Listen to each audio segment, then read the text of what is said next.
Welcome to Decentral Lens, where lifelong friends Blutoshi and Disco navigate the ever-evolving crypto landscape. With genuine curiosity and a commitment to nuance as our North Star, we offer clear-eyed exploration. Our goal? To empower listeners with the tools and insights needed to flourish in this decentralized age. Yeah, that is our goal, isn't it? What's up, everybody? This is, I was going to say Chicago, but this is Blutoshi. And to my...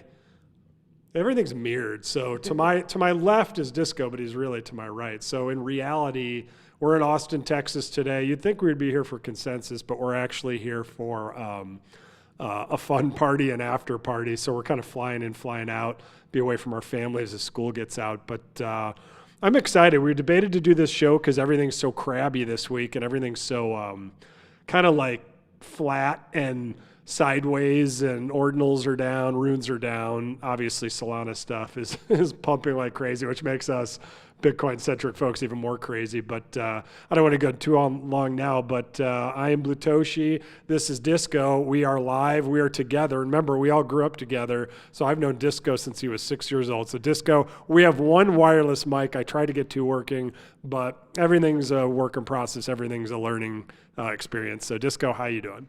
I'm great. I'm going to have to learn how to kind of wrestle away the mic since we have a shared mic in this scenario. Normally we can both kind of chime in and kind of hit each other if we're going on benders. But we're here behind us. You know, you can see the kind of the Austin skyline. And I will say, last night we were able to go meet some folks and have a really good hang. But it was really interesting, just the storms. You know, you see the storms on the news and you hear about that. But we were checking out lightning like crazy from the balcony up here, and it was just really kind of interesting. So I haven't been in Texas or Austin for quite a while, and it's certainly bumping, and there's a lot going on. So we're excited to kind of check out a couple of events and see what's going on, and we wanted to bring you the show live and together. So we'll work through it, and I think it'll be a fun show. Again, if you're out there and you want to jump in and contribute and say, you know, hey, what's up? You know, we got a couple folks who've navigated that, and we always love it. So,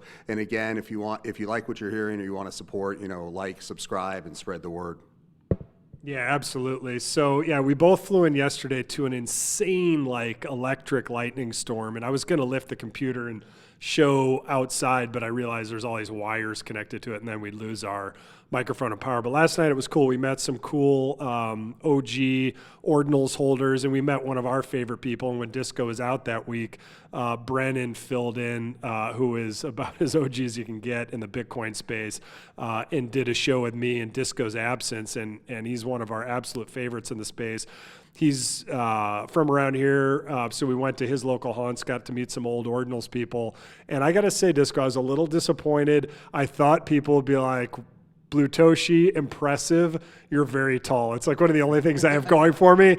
And Brennan's like 3 inches taller than me, maybe only 2, but he was just like a force to be reckoned with, just bigger than life. It was so great to meet him. And I'm like, wait, you can't be taller than me. I'm supposed to be like the tallest guy in the room. I'm only 6'3". It's not like I'm some super giant, but Disco and I are around the same height. Although Disco, he knew I'd bring this up. So when I'm like a 6'3" torso guy.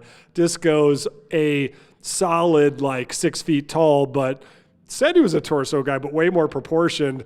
I have to sit on a little teeny box here, and Disco sitting on like a high chair with a pillow because our disparity in the size that we are on the screen almost seemed like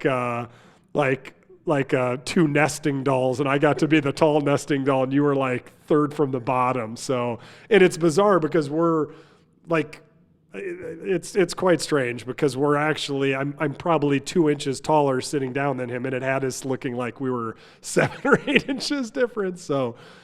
Yeah, I've never had that sort of insecurity on the height, although I did grow up with some expectations of excessive height, having a father who is north of 6'7". So I was inadvertently cut from a basketball team in high school, and I subsequently was in the wrestling room, and they were like, wait, you're supposed to be in here, because they actually asked your parents' heights when you did it. That was the biggest factor of making the team. Yeah, it was all about the father, or they had lineage height issues or questionnaire, which I don't even know if that's if you could do that now. But they're like, hey, we didn't mean to cut you. Get back in here. And I gladly left the wrestling mat and got back into the basketball gym. Your 7 probably looked like a 1. It said like 6'1". Didn't your dad play basketball for like Florida State or Florida? Yeah, I mean, was he a starter? Yeah. Damn. And Disco was actually like, you're young for our grade, but you were actually big and tall at a pretty young age. So all expectations were that you probably were going to be 6'4", 6'5", and then you were super strong in high school, but you just peaked at 6 and you were done. And then I didn't grow till like almost end of sophomore year. I was like 5'8", and then I went straight to 6'3", like overnight. It was like, whoa, it was like walking on stilts for like 6 months until I kind of got used to the new body. And the odd thing is I used to have when we were little, and I know you can confirm this, I had a wicked good shot and I could drive to the hoop and everything.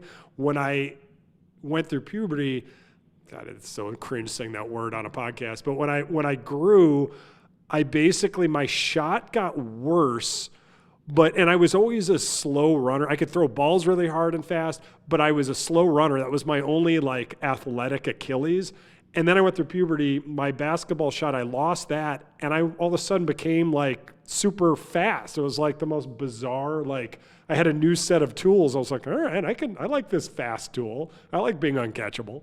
Well, we both have been blessed with pretty significant hand-eye coordination. So a lot of that stuff was pretty easy for us to assimilate. But I do remember you were a pitcher and you were quite crafty with the pitching. And I remember there was like a coach that kind of intervened because I was playing first base and I would look over and since they were left-handed, like we were two lefties, we could pretty much pick off anybody who had a lead. Like that was super fun and like, borderline balk, but not really balking. But you did get kind of intervened. And I think in retrospect, it was probably a really bold move that kind of played out well, but you were like basically dropping your shoulder or your arm really low and coming around the side and putting a lot of English on it. I didn't get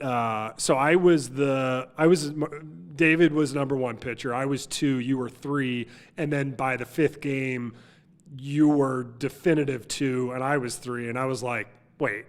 Like I've always been the lefty pitcher, and if I was pitcher, you were first, and if you were first, I was pitcher. So we both had lefty pickoff moves to another lefty. Like we were savvy that way, but you grew, I didn't, and so I started. It wasn't the sidearm; I was throwing a curveball, and I was twisting my arm, like torquing my arm, and the coach was like, "You're not going to like me now, but you'll appreciate it later." And I then was not even 3 pitcher. I was still striking people out, and I had a lot of movement on the ball, but there probably would have been a fucked up arm by like freshman year or something. So that was that, and then we picked up lacrosse sticks, and that was that. So you're gonna get a little memory lane when we're side by side. So.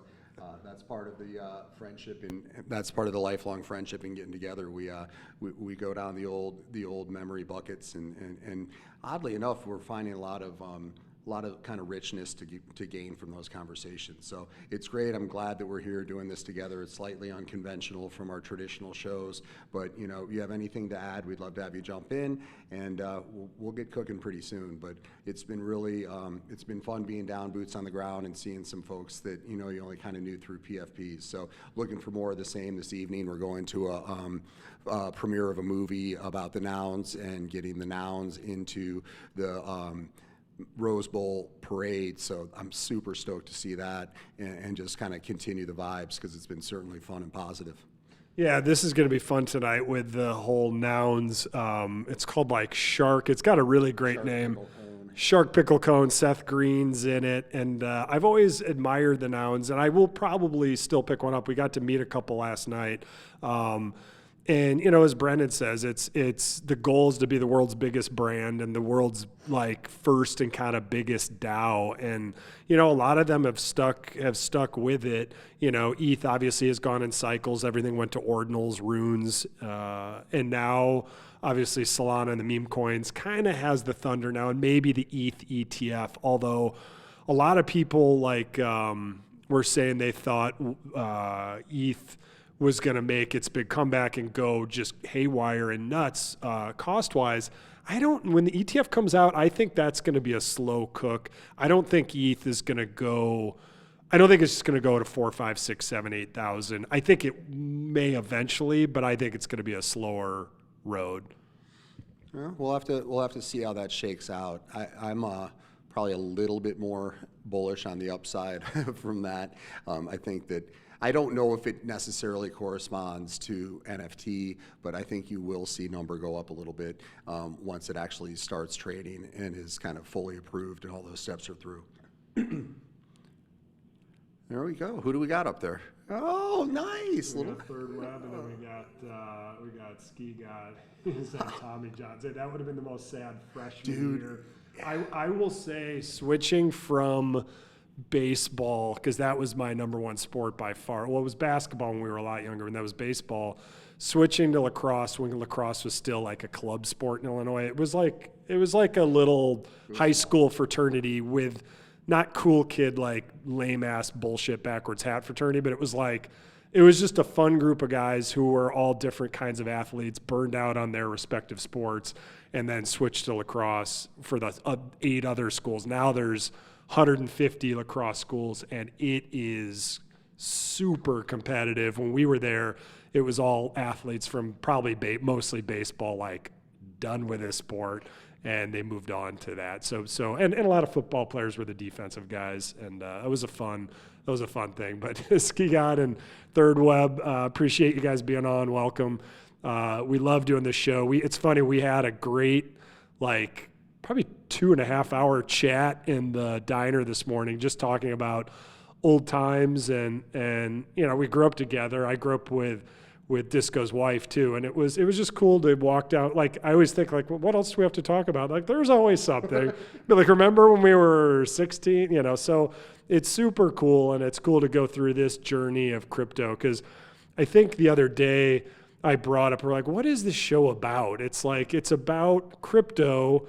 Yes, about probably Bitcoin more heavily than ETH and Solana right now, but it's about really cryptography, decentralization, but it's also about like uncertainty, empathy, and that's your specialty. Like, you're the feels guy, and I'm more like, yes, I can confirm what you said, but I'm turning more into that and learning that expression. But I think that's one of the most important things, is just being true to who you are, empathetic, and sometimes when the market's crabbing and sideways, like I always say, like, it's like if you're depressed in life, you always look at all the valleys in life, and if you're super high, you look at all the peaks. And crypto's kind of the same way. You're like, how is Ordinals ever going to go up again? How is Runes ever going to make it when Solana is so, like, it's like injecting heroin directly into the veins? You're not even smoking it, you're just going straight in. Like, how do you compete with that? And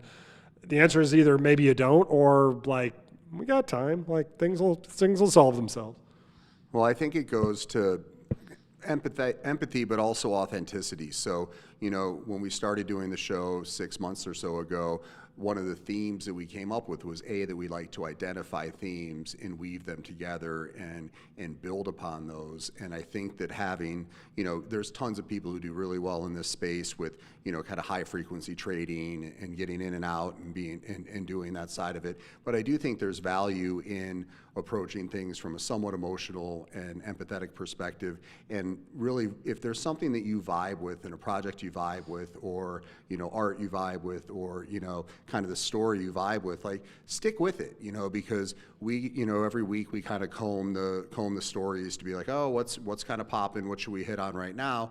And at the end of the day, what's interesting to us, yeah, too, right? Yeah, but at the end of the day, that's exactly right. It's like, what's interesting to us, what's going to be there, what are we going to kind of legacy look back at? And I think that when you have these periods where people are like, oh, this is dead, or this didn't happen, you got to kind of gut check yourself and zoom back out and be like, we got time, and you can, really look at, kind of self-examine what you're holding, why you're holding it, and kind of reevaluate if you want to make a change or not. So not just because there's different headlines or, this has the, and you kind of coined that whole term with the ODM, right? So it's like, what's got the mind share at the time, and do you want to just go along with the wave of where it's going, or maybe think ahead or stay true to what you are, because things do tend to cycle back. Yeah, and are you being socially engineered right now, and are you being manipulated? And a lot of times, if you're not the guy behind the curtain, a lot of times the answer is yes. I think that's why it's safer probably to be a collector than anything. But again, I think Ski God talked about this in the last one, what kind of psychology do you have? Because if you're in the crabby troughs right now and you're like, should I sell?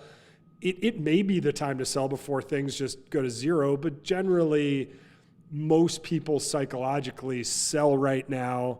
And again, it might be a triple shelf down, but a lot of times people generally buy at the wrong time. I mean, you got into crypto, you didn't buy at the wrong time. You peak FOMO'd in when it went to the public consciousness, and that's when you got in. It's just that's human nature. And I'm just lucky I got in because my brother showed me a video and I was fascinated. I was just pure luck. I would have been in the exact same boat in a peak cycle had that not happened the way it did, but it's so hard to know, whereas Ski God's a professional trader, he can pull that psychology here and probably do way better going in and out of trades. My biggest mistake is I always, with all those pre-runes, in hindsight, it was so obvious, Rune Mania Minor and Vikings, Tiny Vikings, all those, why didn't we just sell? And I still have one of those blobs. I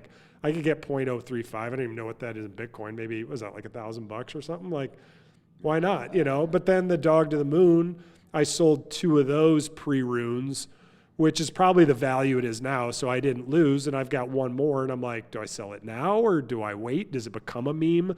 And I realized I'm probably too old, and you probably are too, in picking the memes that are really going to stick. And when you have 13 letter memes, to me, that makes it even more how am I going to pick this thing, Yeah, and you bring up a big kind of esoteric question that I know I've been grappling with, which is, and we all kind of are, I think, subconsciously, when it's are we being engineered on some of this stuff? And when you see the complete sentiment shift in Washington and Wall Street with complete acceptance and now pretty much pandering to all sides, you don't have a candidate who isn't now friendly to a degree to the space. You wonder, are we just getting kind of, hey, I got your back, and then we'll be like, oh, cool, we're getting accepted, and we get rugged. So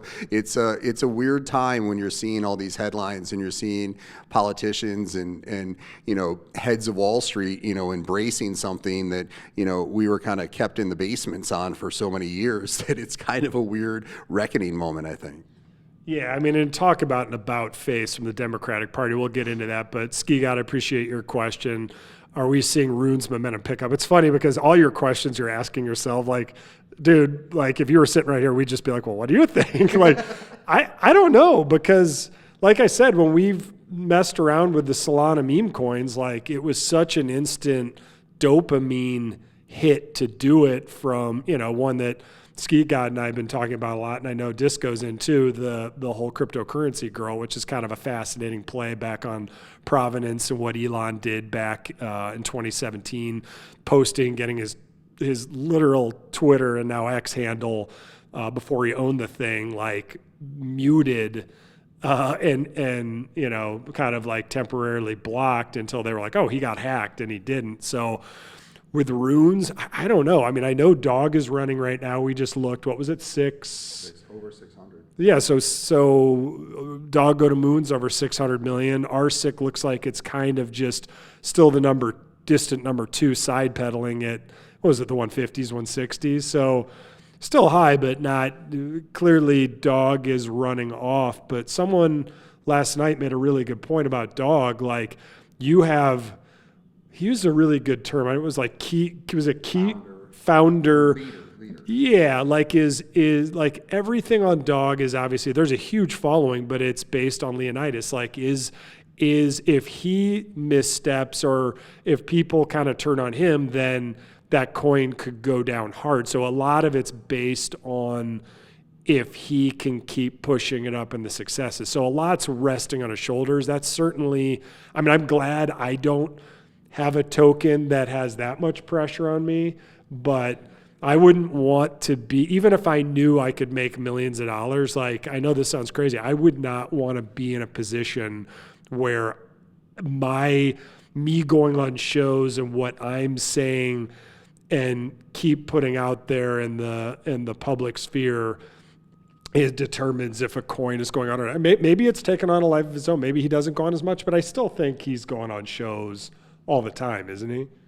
Yeah, I haven't interfaced that directly, but it's a very interesting question because I think we also heard about it, related to another founder of a project, and it's like you have that side of it where it's like, dude, do I really want to, take on that and have that responsibility, be the face of a franchise, and say that I'm going to get something and pump it all the way up, and have all these people put their money and hope into what you're going to do, but then by the same token, if you do one, you don't have to do much else. Like you can kind of have it be your hit and kind of ride off in the sunset, and so maybe in a weird way it's the play. Like you can kind of see, like it's not something I'm interested in, but you can kind of see the motivation. Like, dude, I'm gonna go all freaking in on this, and I'm gonna milk this thing and go as hard as I can and get out, and I'll have done something that could be legacy making and generational wealth generation, right? So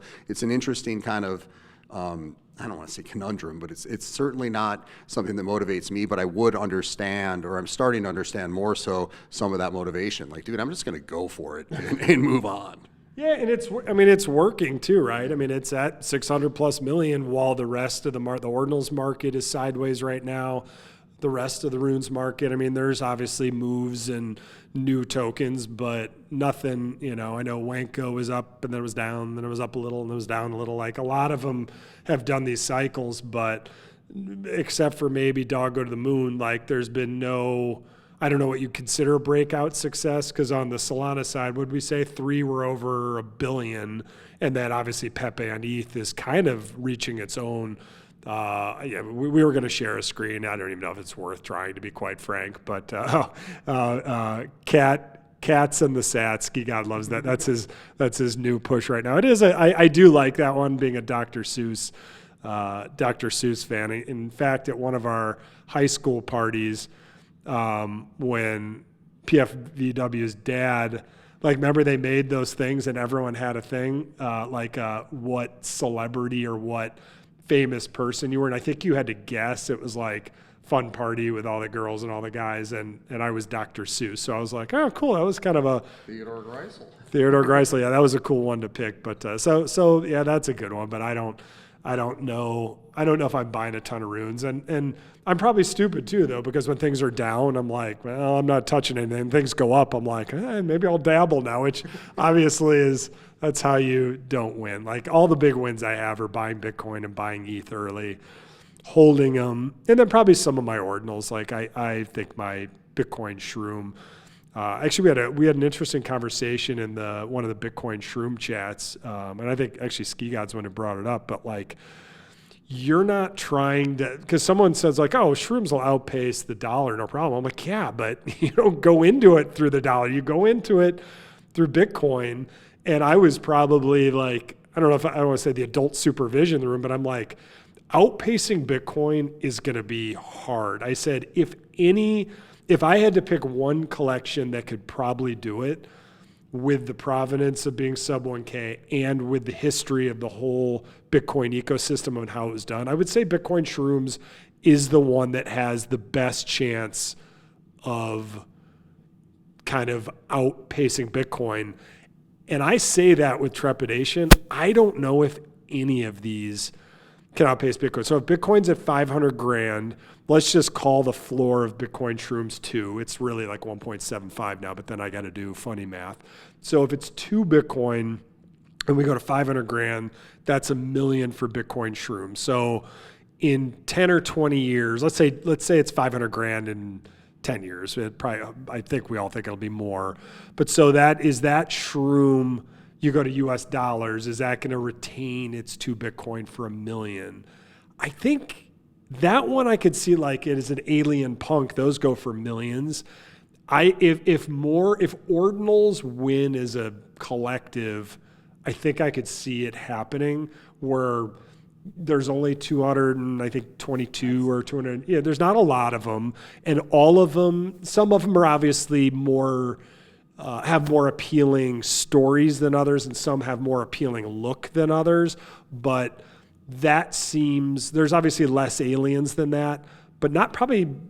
There's way less aliens, but the provenance and the story, I think it's possible, and really all other. I think Ordinal punks have a shot. The Ordinal punks community isn't as organized as Bitcoin shrooms, so I think it would have to like almost go like museum quality, almost talk about who the holders were. Maybe, like you have a little history of Blue Toshi, who held this, and if I ever sold it, heaven forbid, who someone else had. Like the more you create a story, to me, especially with the old school ones. And I think OMB could probably fit in this, especially with the red and the blue eyes, like this historical provenance with, the first block 450s and stuff like that. So it's interesting, but I think a lot of these probably won't outpace the Bitcoin, right? Yeah, I think that it raises a question that we've been thinking about a lot, which is kind of the collection size and the timing, and with this kind of Bitcoin, USD, I think we're all kind of in agreement on that it's going to be tougher to, keep pace with Bitcoin. I think that when you have the smaller collection and, you have a clean, clear story as well as the art, like if it all kind of translates and is kind of like a stamp of what it represents and what it does. And I love the notion of the shrooms, like all having different elements of the kind of Genesis story in a weird way. If you look at it that way, like, that's compelling. But when you see some of these, I think it's tough for a lot of these collections right now, to sell out if it's 600 or 6,000, so it's really, I thought that was one of the big things when Ordinals came about and got kind of its rush was, maybe there'd be a big change to kind of slow down the size of the initial collections and the offerings. But if you look at some of the recent, Launchpad things and stuff like that, you're seeing a lot that are still going with a large number. And I don't know if it's just because they had it in the queue and they wanted to just keep going, but if you're thinking about it right now, you really want to take a look at your collection size and if there is really that addressable market for it, or how's that going to come across and how that's going to look.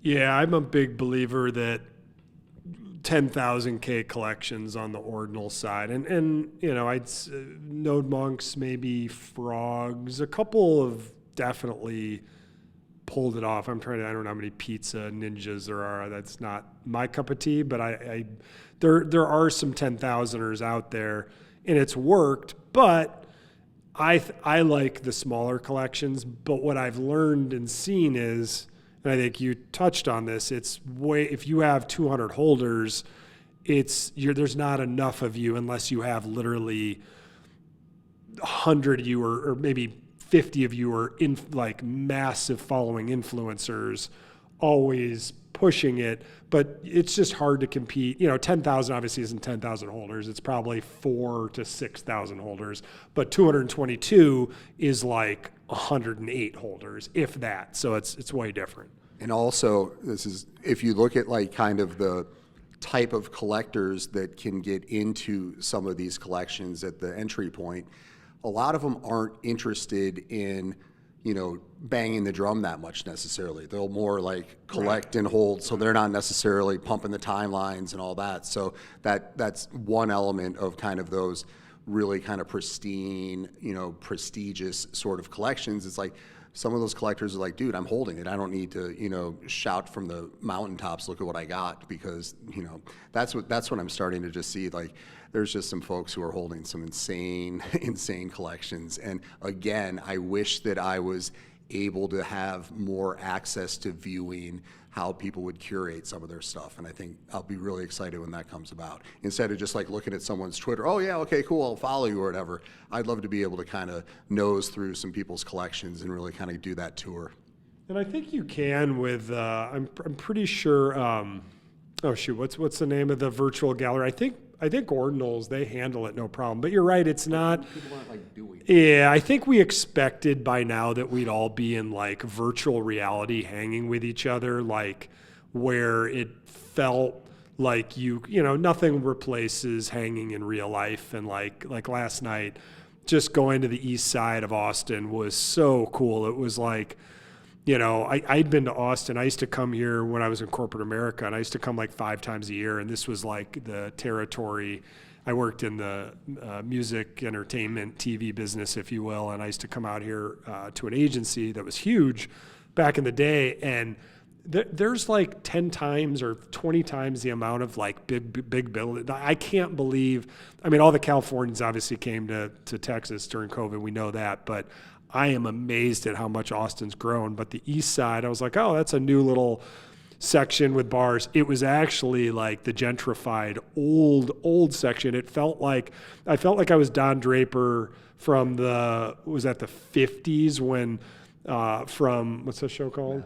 From Mad Men, yeah, when he went out to the later seasons, when it kind of jumped the shark a little, but he went to, they're still some of them were good. He went out to Los Angeles, and then they were opening an agency out there. It kind of like, that's what the east side of Austin felt like to me. The vibes were cool, but the thunder and the rain at the picnic tables and the canopies kind of half covering us, like, when it rains in Chicago, it rains. When it rains here, it's like, that was a heavy rain, but it's way more misty and light. I'm like, ooh, I can sign me up to this. I'm not sure I was going with that, but I'm glad we're doing this show. This probably won't be quite as long as other shows, but it just shows when you're in person, like, it can be way more chill. You probably wax down nostalgia lane, but it's been super fun, and I'm glad we made this trip, and I'm glad we came out a day early, even though like we're here, consensus is going on. There's all sorts of stuff. Nothing super newsworthy yet. The biggest newsworthy thing was Nick Carter gonna fight just like every other influencer thing, do pugilistic fisticuffs with Nick Carter and David Hoffman, and then David broke his rib, and that couldn't happen. But I know a ton of big folks are here, and Consensus is the Big ETH one, but we're here for the after parties, and we just couldn't really care less about the mainstream stuff. Maybe that's how we've always been. It's just like, being older, sometimes it's fun to have the knowledge and do commentary from the sides while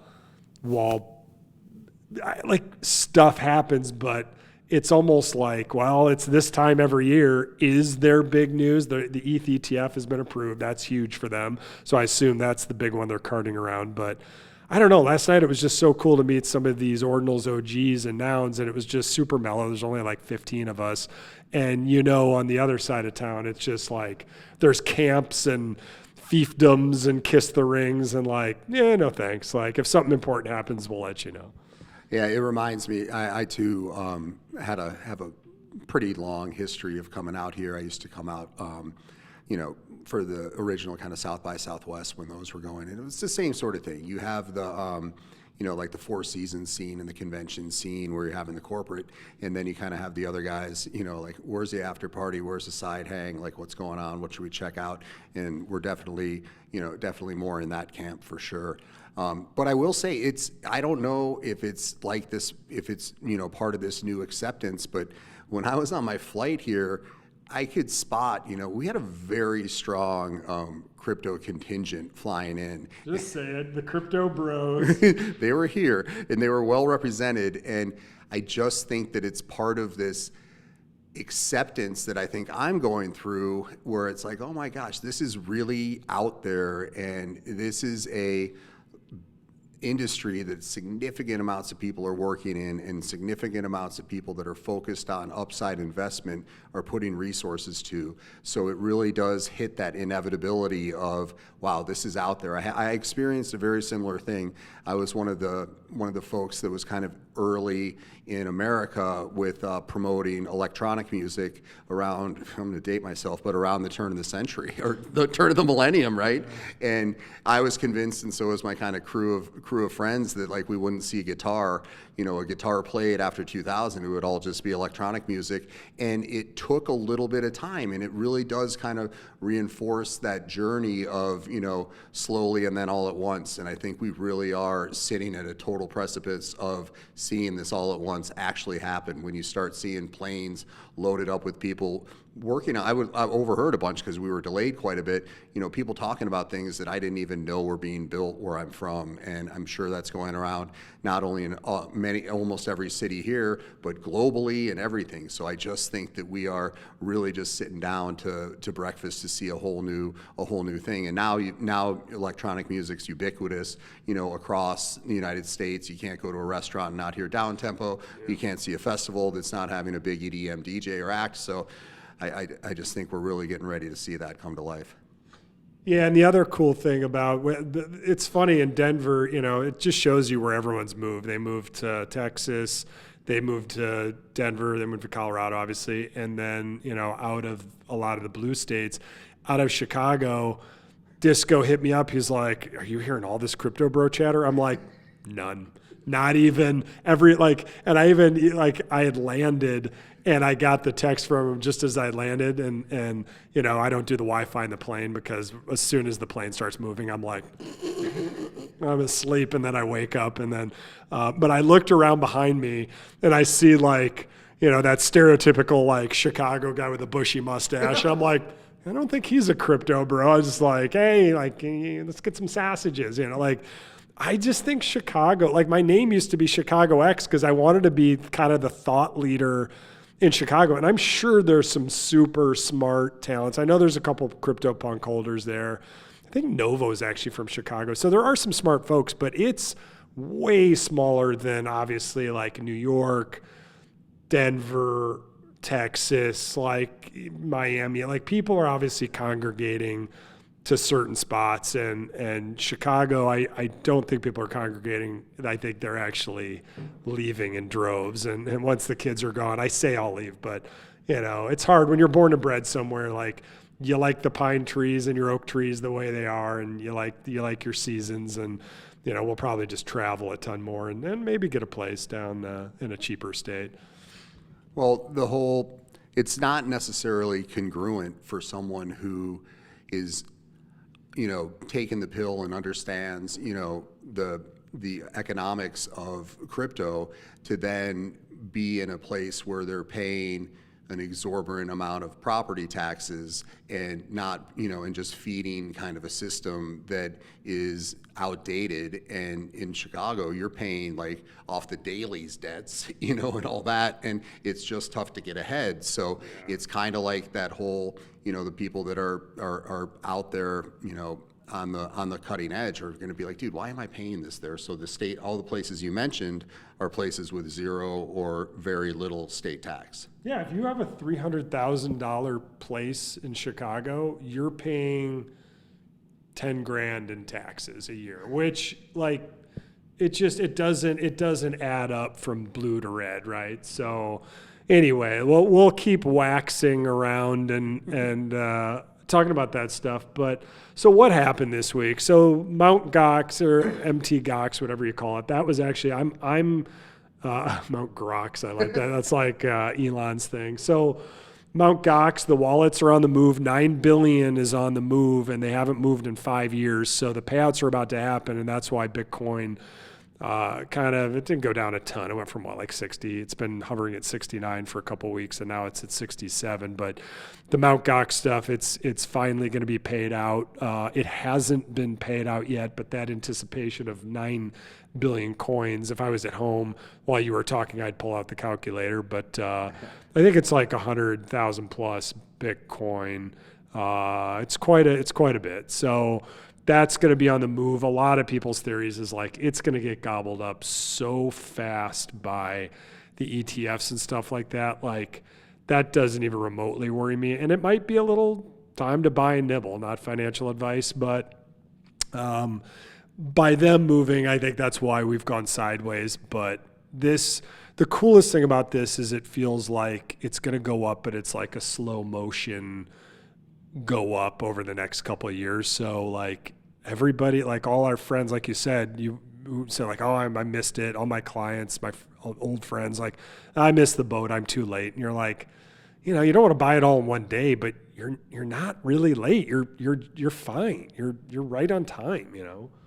You're late for like $1,000 Bitcoin, but you're not late on $1 million Bitcoin. You know what I mean? So you just have to kind of look at where it's going. Or even 250,000. Like yeah, like or who even cares? 108,000. Like if you knew you could make like from 70 to 104, and you get like that's 70 to 104 is actually, you'd think it'd be 30%, but no, it's like it's almost 50% increase. So it's like even that, if you said I'd move everything to that. That's why it's so hard to buy anything but Bitcoin these days. And maybe like, I know your family, your big NVIDIA family, but there's few other, the FANG stocks in NVIDIA, I get that's FANG, I guess I get the N is in there. There's not, like the rest are like zombie companies. And Michael Saylor talks about that quite a bit with his interview with Peter McCormack, but there's so many zombie companies, including his, and that's why he got into Bitcoin in the first place. Yeah, and Bitcoin's not going to pull like a 10-to-1 stock split, like NVIDIA is going to do. So you look at those, and I think that, there's just only so many places that these money managers and the CNBC folks can put stuff outside of, now these ETFs. So just super excited, bullish, on just where else you're going to put it. And we've said this, countless times, and I don't want to say not financial advice because I'm so passionate about it, but I will say not financial advice, but these Roth IRAs where you can stow these ETFs, like that should be something considered in most people's playbook, I guess would be the easiest way for me to say it. One example, and this is somewhat tied to it, and I know I'm kind of a pony on this one, but today the Gemini Earn money is finally being released from that whole debacle, and it's just a testament to the savings side of it, because the assets that they had that were locked up since November of 22 are now up 232%. So I had Bitcoin in Gemini Earn, and it was at 16 grand the moment that they locked it up. And I get to unlock it today at 67 grand. Nice. So if that's not like kind of a zoom out lesson, like it's a pretty incredible testament to, Hold, which is a shirt I'm wearing right now. But you're lucky because that's a cool shirt, by the way.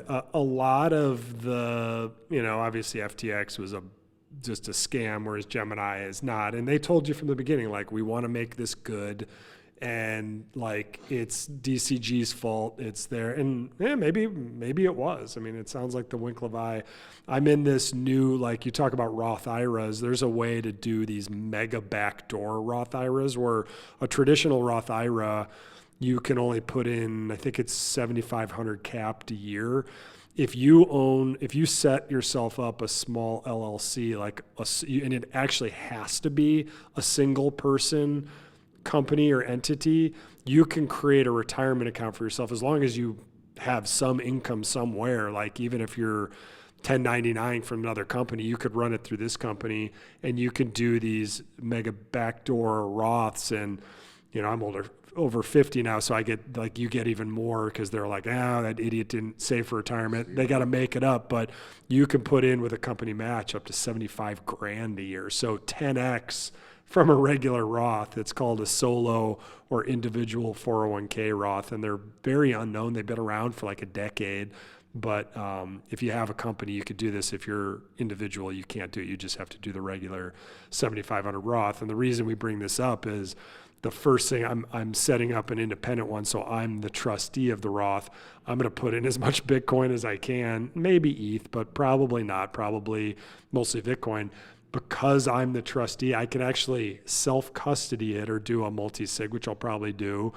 And I can put in up to 75 grand a year, and that post-tax, and then it will grow tax-free forever. Now I got to figure out the weird paperwork and shit like that, but it's a whole different way of thinking. It's kind of having your cake and eating it too, because the problem with going in and out of ordinals for me, even when I did well, when the price of Bitcoin went up, so you go out of Bitcoin, you go into the ordinal, and then the price of Bitcoin triples, and then you sell it for the same amount or a little more Bitcoin, you just pay a massive capital gains because that price of Bitcoin, it all pegs back to the dollar, which is just the killer. It's just the killer. And then you pay huge taxes. And if you just held it in Bitcoin, you'd have no tax realization until you sold the Bitcoin.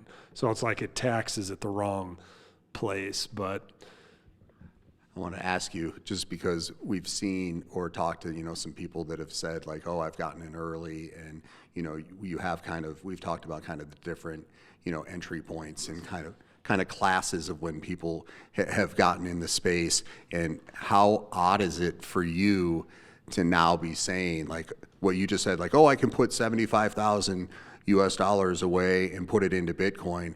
Now that's really putting it into one Bitcoin.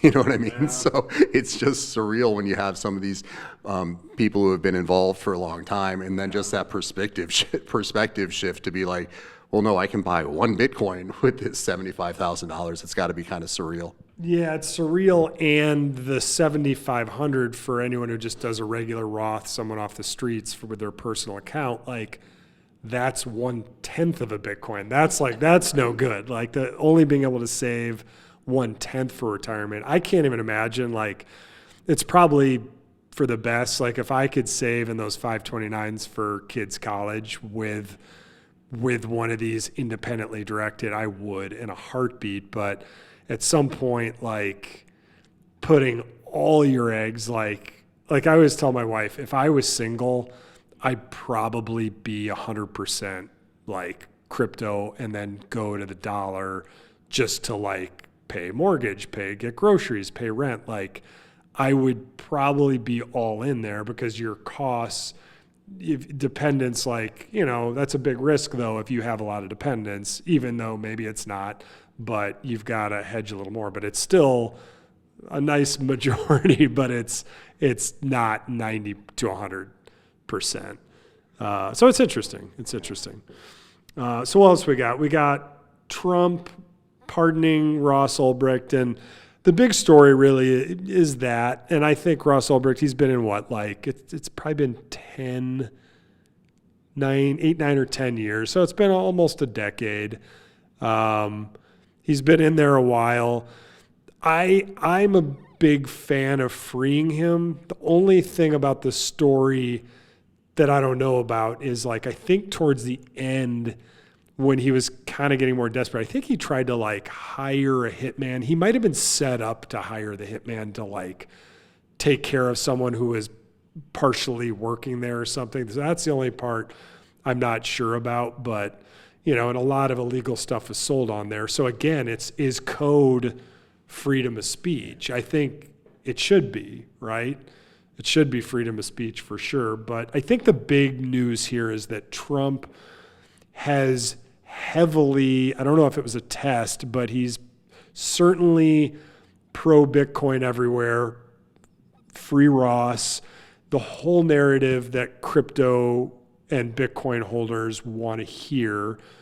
I'm for freeing Ross now. I'm for letting Assange come home, and I think Snowden should be able to come home freely. Like, I'm a firm believer in that. That's probably separates we crypto folk from my dad's generation, the silent generation.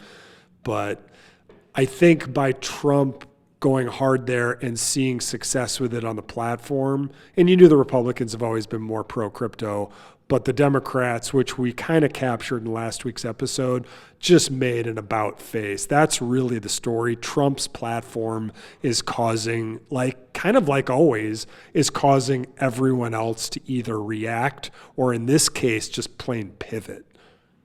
I mean, is there a case to be made that RFK Jr. and his early embracement and commitment to Bitcoin may have kind of lit that match to maybe some of these campaigns and see like, oh, this is tracking well? I don't know, but if you look at, just the poly market and you look at the percents there, like there's been a big jump for Trump once he really got, bullishly behind, Bitcoin and crypto and all this. So none of this is happening without data analysis and understanding of what's polling and interviews. Like, they're looking at those numbers. I think Trump in Polymarket's up. It's like 64-36. It's not looking good for the Democratic Party at all. But this one's going to be interesting. I don't think RFK had he was obviously pro-crypto, and I think he understands crypto the most of all three for sure. I think it certainly helped, but I think Trump is seeing how he can beat Biden. I'm actually surprised he didn't play that card earlier because of Elizabeth Warren's stuff, but the timing was perfect because Warren was at her fever pitch on anti-crypto army, and then Trump was like, crypto, like it's, we gotta have some rules in place, but so he didn't go all in, but he clearly was like, I'm fine with it, and whether that's just saying that to get elected or whether he actually believes it, because remember, he wasn't super into it the last time around, so we have to take it with a grain of salt, but we know Emmer and we know Cynthia Loomis and those guys the Republicans they're way more into crypto, and the Republicans have been way more friendly. But the Democrats now have done an about face. They're not going to be obstructing, but where are they going to try and draw the next line? Like, we got to keep pushing and fighting. Well, it goes back to one of those themes that's really coming around, which is the whole notion of, can we switch from a more partisan lens to a more generational or idea-centric lens? And that was what got me so encouraged about the Democrats kind of about facing and kind of giving the middle finger to the Warren and Sanders side of it, when they were just like, dude, we're going to do this. And if you look at it, I don't have the age breakdown, but I think that if you did it from a age breakdown perspective, at least a lot of those folks are representing younger demographics, and the younger demographic is aware that there has to be a fundamental change from financial policy moving forward. It will impact them. It will not impact the boomers who are riding it out and retiring and living off living in the house that's paid off and going on river cruises and things like that. Like, it's not going to impact them. But if you're sitting there and you can't buy a house, you want to start a family, and you're going to get effed on Social Security, you're going to get effed on your wage because it's not keeping up with inflation, that's a really strong, catalyst to that. And I think that maybe we can move more towards a truly representative democracy where the will of the people is more reflected. And I think people have been kind of pent up on that for many years. And hopefully this is kind of like that brick in the wall. I remember, I'm going to date myself again, but I remember, one of my friends came back from Berlin and gave me like a piece of the Berlin Wall when it fell, and it was like that was a seismic change in a lot of things, and I think that we're really seeing that. So it's a really kind of fertile time to kind of think about all this stuff, and I really do. I think that hopefully there can be some big change, and I'd love for crypto to be kind of the wedge that kind of makes a lot of this stuff kind of crumble. Yeah, I think crypto is definitely, I think the thing we've seen with the pivot last week, it felt like it almost happened overnight. Like, okay, Warren, like we're defanging you, but that runs right into a third of American voters will consider crypto as an issue for this vote. So I think it was absolutely crypto voters. And what I see all sorts of numbers, like in swing states, what is it? It's like, how many crypto? There's like, I've seen 40 million. I've seen like as many as 8, because I think a third is like, maybe adults, it's like a full 80 million. Like they say 20% of swing state voters find it important, whatever it is, like, and then I don't know if you saw, the Fed came out with their own report and they're like, it's like 6 or 7%. Crypto is not a force to be reckoned with, which I think we all know. Like, and that report came right after the Democratic Party literally about-faced. Like, so we know that's complete BS, right? So we know that we have power. So if you see on your X timeline to call your Congress people, just do it. It cannot hurt, and it's only going to strengthen the fight while we have them on the ropes. I think we're going to have to reconsolidate after this election, see what happens, see who wins, see how pro-crypto it is. But no matter who wins, some Republicans might be saying that just to win the election. So we just have to stay organized, tight, listen to folks like Jake Travinski and be vocal when we need to be, because you just never know.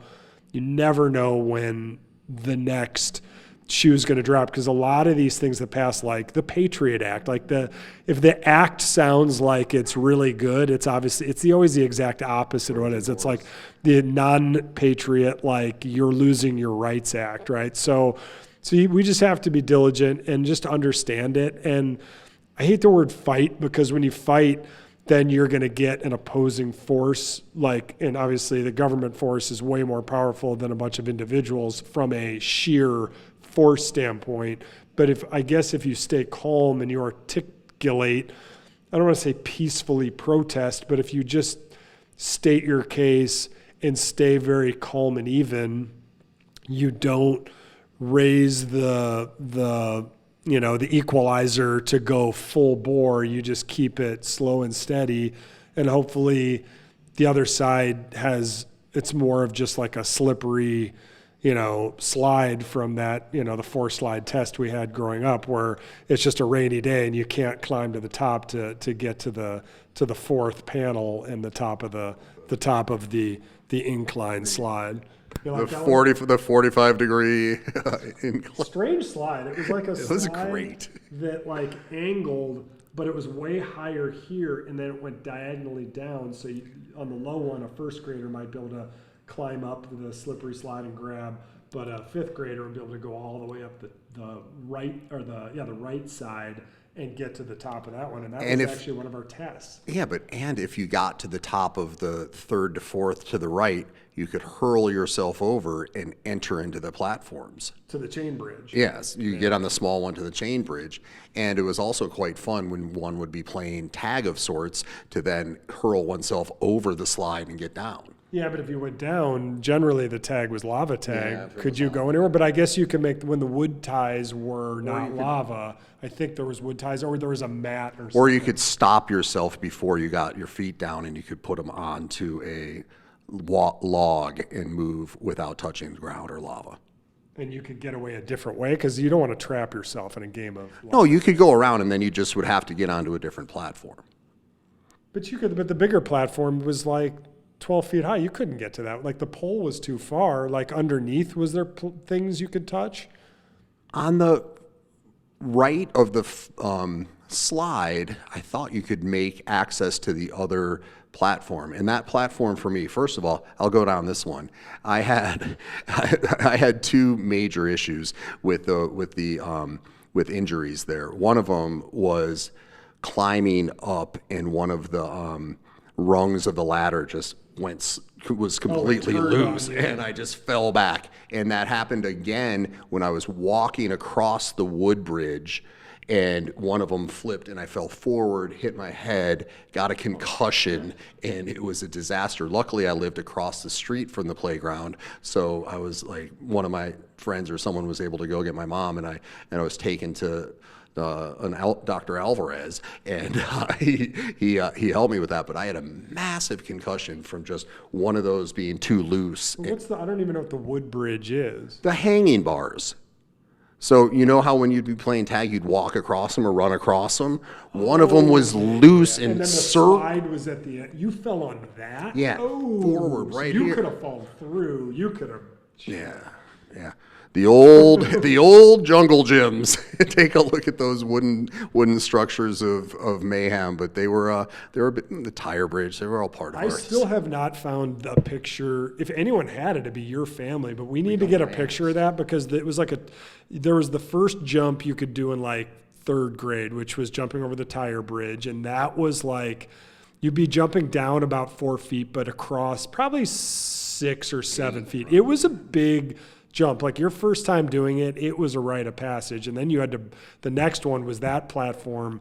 You'd had to broad jump the chain bridge because there was a hole in the floor with a rope going down. So you got no running start. And there was the post there anyway. If you wouldn't want a running start, it was too, if you were off track at all, you'd kill yourself into a post. So those were the two rites of passage. And that was more like 4th or 5th grade because that was probably a 6 foot, 3 or 4 inch broad jump as a 5th grader, and the platform went down a little bit. It was not easy. That jump, when you made that, you were like, oh shit.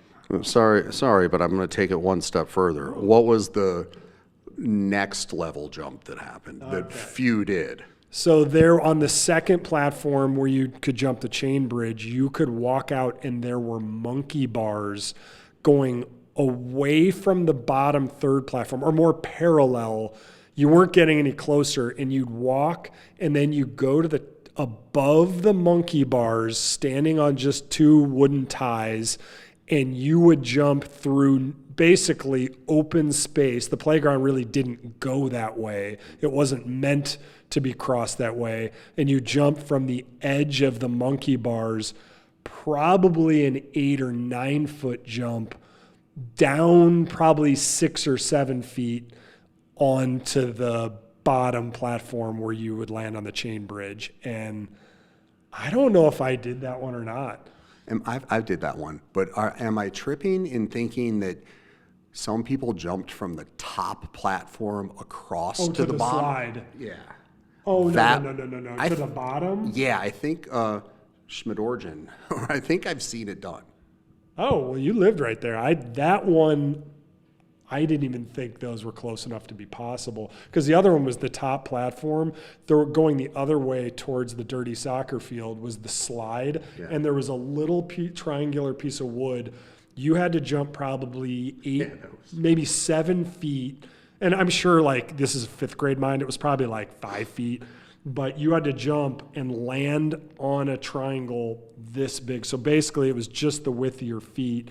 You might be able, if you fall over, you might be able to catch the slide and not kill yourself. But it was like a whole nother kind of jump. And I saw someone do that. I'm like, that's, I was a big skateboarder. I used to do handrails and stuff. And I'm like, I don't know if I have that jump in me. So I don't know. We digress. Well, we're just kind of, as I say, we're coming live from Austin. There's a convention going on right now. We're here kind of on the outskirts of the convention, but super excited to connect with folks. If you're in town, hit us up on Twitter, and we'll see if we might be able to cross paths. That'd be super fun. We're going to a premiere in about an hour or two, so we're psyched on that. We'll probably find some barbecue and some other things to get into this evening. If you're enjoying, anything, please retweet or like, subscribe. Do all the supportive tasks that we ask. We'd love to do that. We don't want to really shill it, but we'd love to, be proactive from that side of it. And, as we just kind of look at what else is going on, I think this is really the week of kind of the acceptance of, a lot of the space to new folks. And, I thought that it was going to be more of like a retail run and it'd just be a ton of, like my neighbors and crossing guards getting involved. But we're now seeing like the companies like Semler Scientific, put in 40 million in Bitcoin and then getting rewarded with a 32% profit or 32% stock jump. So when you're starting to see shareholders of companies across these markets respond positively to the company utilizing the strategy of acquiring Bitcoin, that's a different, I don't think we've seen that before. Before it was Saylor was out there doing it. Now we have another version. We have kind of the Japanese version of MicroStrategy. They're going down that road as well. So again, when we're sitting there, it's not just like, oh, how many new wallets or how many people are active on the exchanges. We're seeing tonnage and bulkage coming in from, companies they're charged with investing and making their shareholders money, and we're starting to really see that come to life. So it's just kind of, we're sitting down, as I've said about 17 times, we're sitting down to a new kind of a new baseline, and it's super exciting to see. Yeah, for sure. And I think the point is, Michael Saylor is responsible for all of this, but corporate treasuries could not well, they could, but it was a lot more difficult. But 2024 is when the way that the IRS and accounting worked, that you could put Bitcoin on your balance sheet, I believe, as an asset. And the way it like, by the way it was before, if it like went up, you kind of got screwed with it going up, and you'd probably have to pay taxes on it. But when it went down, you couldn't deprecate it. So the way it works now in corporate treasuries, it's way more like the dollar, where you can actually store it as treasuries. So this is there's been other smaller companies, but this is another one that's coming in and putting corporate treasuries for Bitcoin. And why wouldn't you? Because the more you think about, and Michael Saylor, like I said, has seminars on this. He does in-person seminars. People are calling him all the time. I can't believe more and more companies. Like, if I was Apple or Google, yeah, I mean, obviously they have shareholders and it's a much more mainstream, but what if they did it like Apple's got hundreds of billions of dollars in cash? What if they did it with like 2% just to like test and get into it? Like, to me, it's baffling that they don't do that with some of it, but I think it's just them, because their tech companies have a lot of tech savvy people. You get younger people in there. It's just a matter of time, I think, before that happens. So that's Semler. What else we got? I mean, that's just joining the ranks of what we talked about, what was it, a week or two, when you have, the Ivy League schools getting involved in their, in the Wisconsin pension fund. So we're just seeing such large new on-ramps from established organizations. So I don't know, it's fascinating. I want to see if anybody's got any questions, or if there's anything else we wanted to really tackle or jump into, aside from how crazy the Austin storms can be and how much growth we're seeing down here. But is there anything else? I think the Caitlyn Jenner one at least is worth a mention. So what happened there? So that Solana coin, absolutely, it went nuts, right? Yeah. And somebody with Caitlyn Jenner did all the work to it, and Caitlyn Jenner obviously was the meme behind it. But I guess Caitlyn Jenner got completely rugged, and the person has run off with the money. So I don't know. The moral of the story is like, be careful and, don't get rugged and all that good stuff. But we're entering a new phase. We're going to see, a lot of opportunities and opportunistic folks get in the space. And, I don't have a big position on the Kardashians or the Jenners or anything like that. But, that's not really something that I line up with from an investment strategy. Like, oh, I got to get in with, Caitlyn's coin. But, I think it was like a day or two ago it was launched. It did pretty well, and then she's left like, hey, somebody made a lot of money off me, or someone owes me a lot of money. So we'll see how that all shakes out. It's kind of indicative of just and it was a Solana, so they were smart to do the meme coin on Solana, whoever was behind it. But we're just going to see a lot of these different memes. We're starting to see just a ton of politicalization or politically tied memes. So get ready as we get even closer to November. And I think that just the important thing, and I know this isn't a AI centric show or anything, but I do like to think that we believe in critical thinking and trying to encourage folks to really look at all sides of something. So if you're presented something on your feed, or you're presented something on TV, cable news, or whatever it is, just try to take the time to really process, where it's coming from, and kind of verify and really know that you're allowed to have your own opinion, and you're allowed not to have an opinion, and you're allowed to kind of wait and see how things develop before you just jump on and say, that's where it is. Because, we're really going to see a lot of new things just kind of peripherally that are, not necessarily of the most, legitimate origins. Before you wrap it up, I kind of like this last, Disco's really good at, when he preps these shows, at like, what's the bigger theme here? Like we know sometimes when we don't want to do a show is sometimes when probably is your best material, because we just talk about the feels and the like, what's going on here? Like, and it's not just doom and gloom, but sometimes those turn out to be like the best catalyst. Obviously, when like last week we're like, oh my God, there's 20 things happening in DC. Obviously, those are fun too, because you're just like, news was like compounded last week. But I think weeks like this too, like these are important shows. And I love your question here. It's just like right now, Ordinals is obviously like, it's pretty, I don't want to say dead, but it's super quiet. Like we thought Ordinals was sucking liquidity out of ETH and Solana. We're not pulling up screens today because we're on a laptop, and I think I'd have to like shut that to go over to the other one. But the most interesting thing is like the new users coming in for meme coins and NFTs. Solana's weekly users, and obviously there's duplicate wallets, but it was like 270,000 versus like ETH and Bitcoin were like 37,000, and we could probably click over and see it. But the number, so it's not that Bitcoin was actually number one this week in volume pricing because there's more money sloshing around there, but Solana things are going for cheaper. People are probably buying into the meme coins and buying into the NFTs for way cheaper, but it shows you where the new entrants are coming in. And, you know, we've always challenged ourselves, like, of course, everyone's Bitcoin. Everything's Bitcoin. The world is Bitcoin. And if it's not Bitcoin, we got ETH, you know, and we've challenged ourselves to be like, don't love how Solana was founded. Don't love how much VC's behind it and that you just keep throwing more compute power to make it work. But VCs, the longer Solana sticks around, the more of a use case it has. But I love your question here. So like if you were going to drop a collection today, would you drop a collection right now? And what would be the price of the collection and size and strategy? And I don't know if we don't need to get into every detail, but I want to answer the one question and see where it goes. Like, would you drop a collection right now? And my answer would be no. I think I'd have it ready, but I don't think I'd drop it yet because, you know, and these guys are timing this stuff pretty, the smart ones obviously wait and time it and they have stuff prepared, but you got to kind of strike when the iron's hot, but someone's got to be the first one to take the risk. Like, so there's two questions, like what could make the iron hot?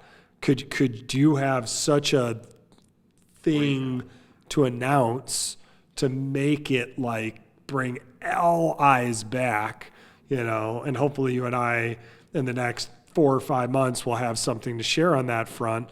But that's a tough one. Like, I don't think I drop now, but I think when you're doing a collection or anything, everything takes way more time.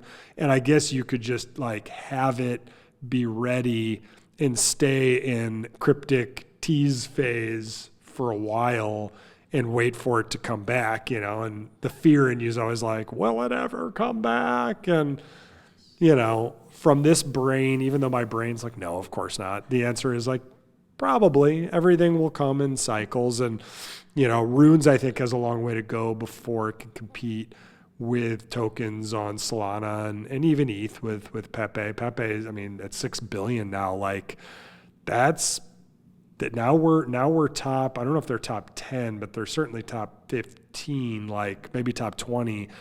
Now, like that's starting to orbit a whole different, like that's like not orbiting, it's not like a moon of Jupiter anymore. That's like orbiting the sun now, you know, it's like you're a planetoid, like, and the more Lindy you get, and the more, you know, the more success you have and the longer it lasts.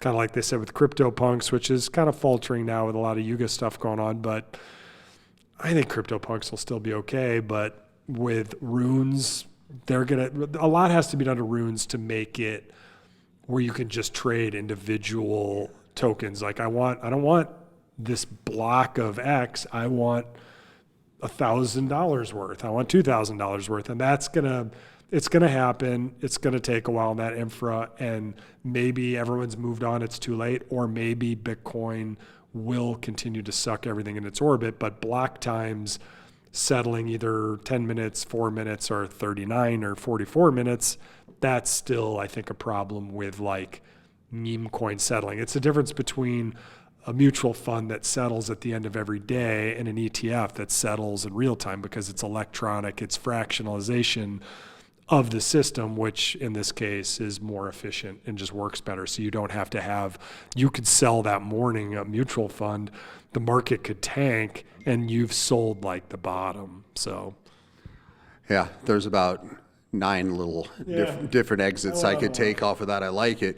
I think that it's hard to compete, and I think that you've learned over time that it's hard to compete with what's kind of, the buzz at the time, and you don't want to force it. And right now we seem to be in the middle of kind of this meme discovery and seeing, how that works. I don't know if memes are necessarily the best fit with different ecosystems and different platforms, and I think that it will shape itself out. I think that, I remember talking to you when you first told me about Ordinals, and I was like, holy shit. And then it was like a little bit later, I was like, dude, what's going on with Ordinals? You're like, well, some of my guys think it's pretty slow right now. And then it just came back like seemingly out of nowhere. Last summer was Yeah, slow. it was like, dude, some of the people in my chats are like, what happened? And then, it came back, and then it was like, oh, everything's going to, go and take over. But there's a difference in... And that's when Rock launched Node Monk. So the timing...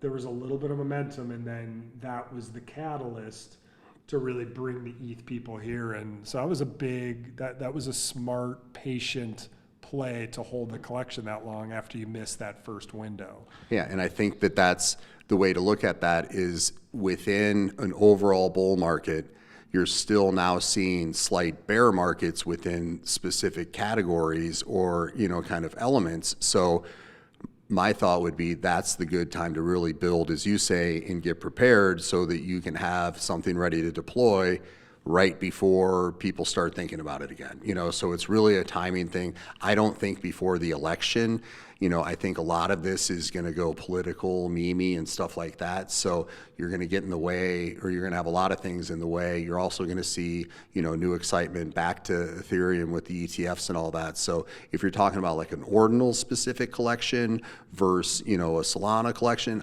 there are different, factors to take into consideration. But looking at it from an ordinals perspective, you got to be bullish on what you were bullish on before, which is the nature of where it's stored, how it's stored, everything like that. And I think it's just everything. It's timing. It's making sure you can do it. So you look at it as an opportunity to build while the iron isn't necessarily hot, so that then you can kind of take that next wave. Yeah, for sure. I think the only nuance I may disagree, then we'll see who plays out right. Like, I'm as right as I'm wrong in this space, and we all are. We just have to make guesses. I think things will heat up. There's, it's always DeFi summer or NFT summer. Everyone tries to label summer, but I label summer like go outside and hang out, go swimming a lot. Sunburn summer. Yeah, summer, mow the lawn summer a lot, prune the branch chainsaws closer to the fall. But to me, I'm way more active in the fall, winter, more of the school season, especially in winter. And I think those are the cycles that I follow. So I think leading into the election, there'll be a lot of buzz there. There'll be a lot of electricity. There'll be a lot of two extreme sides battling, and some of us plug in, some of us tune out even more, and you can't escape. I mean, the news seeps into you anyway. You can't escape it. But I think the whole market will probably pick up before then. I'm sure a lot of it will be election related stuff, but I just have this feeling that come like fall, heading into October, leading into that, it's going to heat up and get hot again. Well, I think that everybody should take that advice, lean into summer. It's here. We're coming, post Memorial Day. Yesterday was in America, like yesterday was a Tuesday that felt like a super Monday. So we're just kind of getting going. And, just I know everyone says touch grass, but, use that time and really, really go into it. Just for everyone to know, we say it every week, but this is for entertainment purposes only, this show, and please don't consider it financial advice. Do your own research, do your homework, don't get over your skis, be safe, be smart, and enjoy the ride, because we're seeing a lot of really exciting things, and we appreciate you letting us be a part of your journey. Yep, absolutely. So take care, everybody, from Austin, Texas. We had a great night last night in a crazy lightning storm. So that was definitely the highlight, in meeting Brennan and all the other OGs who, you wonder, you're like, is that who you say you are, or are you really the founder of X, Y, and Z? I think there was probably a combination of both last night, but it was super cool to meet these folks, because I think the one thing when you get around folks who've been around a while, or early in the ordinal space, or early in Bitcoin, which is quite frankly all of us and early into crypto, when you have impassioned people, like just meeting that one guy last night, who I won't say his name, but super OG in the space, like the conversation, like I can usually hold my own and then some. And I was like, okay, I'm going to keep up with it. Like this guy was one of those off the chart smart guy. And it was just cool to be in the presence of people who are so passionate about an industry. Because in real lives,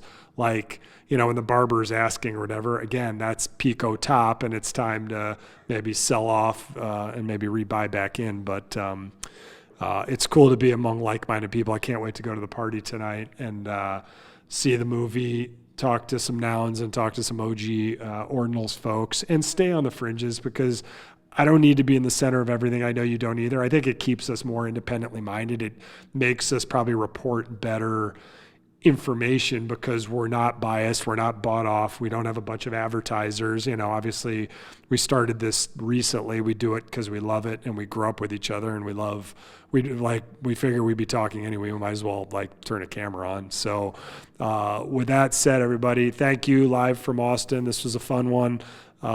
Thanks for watching, and we'll see you a regular time Wednesday next week.